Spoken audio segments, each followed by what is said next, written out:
இவ்வளவு பிரச்சனை ஏற்பட்ட பிறகும் இன்னும் நீங்க திருந்த பாட்டில்ல, திருந்ததாக இல்லை.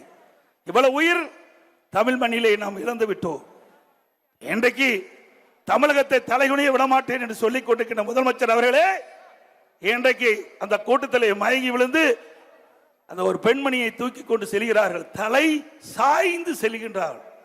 தலை நிமிர்ந்து இல்ல, தலை சாய்ந்து சென்று கொண்டிருக்கின்ற காட்சியை தொலைக்காட்சியிலே அத்தனை பேரும் பார்த்தோம்.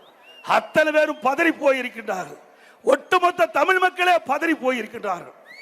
இதற்கு பதில் சொல்ல வேண்டியவர் முதலமைச்சர். உண்மைதானே? ஆகவே இன்றைக்கு ஒரு நபர் கமிஷன் அமைக்கப்பட்டிருக்கின்றீர்கள். எந்த தகவலாக இருந்தாலும் ஒரு நபர் கமிஷன் இடத்திலே தான் குறிப்பிட வேண்டும்.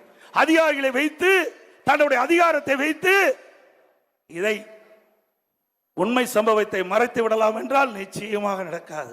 உண்மை சம்பவம் மக்கள் பார்த்து கொண்டுதான் இருக்கிறார் என்பதை முதலமைச்சர் உணர வேண்டும்.